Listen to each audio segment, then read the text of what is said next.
એટલે અત્યારે ત્યાંના રહેવાસીઓને એવો મને સવારે ફોન આવેલ કે ભાઈ અમારા નળ કનેક્શન કાપી નાખે છે અને સ્વાભાવિકપણે અહીંયા ચૂંટાયેલી પાંખને આ કોઈ ઘટના કે જે કંઈ કાર્યવાહી થવાની હતી એની માહિતી ન હતી અને ચોમાસામાં આવી રીતે નળ કનેક્શન કાપવામાં આવે તો લોકોને પણ મુશ્કેલી થાય એટલે તુરંત ત્યારે કાર્યવાહી અટકાવવાનો આદેશ આપ્યો છે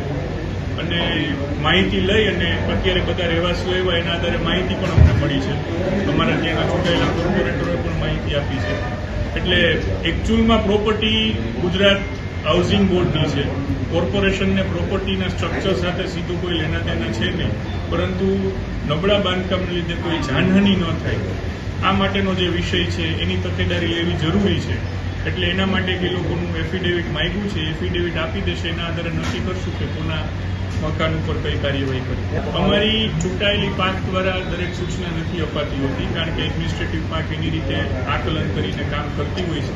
ચૂંટાયેલી પાંખનો સમય મર્યાદા નિશ્ચિત હોય છે એટલે બદલાતી રહેતી હોય એટલે જૂની બોડીમાં કોઈ નિર્ણય લેવાનો હોય તો કદાચ નવી બોડીને ના કરવો પરંતુ વહીવટી પ્રક્રિયા છે અને હંમેશા લોકોના હિતને ધ્યાનમાં રાખીને અમે કામ કરતા હોય છે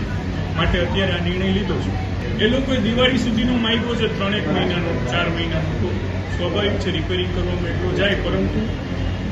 સૌથી અમારે સુનિશ્ચિત એ કરવાનું છે કે કોઈને કંઈ ઈજા ન થાય કે જાનહાનિ ન થાય એ સુનિશ્ચિત કરીને જે કંઈ નિર્ણય લેવાનો હશે લેશું પ્રી મોન્સૂન કાર્યવાહીમાં એક ભયજનક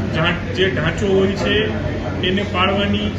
એક ગવર્મેન્ટની ગાઈડલાઈન છે કે જેને લીધે લોકોને જાનહાનિ ન થાય કારણ કે વરસાદ પડે તો એ પાણી પાયામાં ઘૂસે કે બીજું ત્રીજું ટેકનિકલ ફોલ્ટ આવે તો મકાન આપોઆપ ધસી જતું હોય છે આની જે ગાઈડલાઈન છે એના અનુસાર જ કોર્પોરેશનના કર્મચારીઓ કાર્યવાહી કરતા હોય છે ગાઈડલાઈન વિરુદ્ધની કોઈ કાર્યવાહી કરી હોય એવું ધ્યાનમાં આવેલ નથી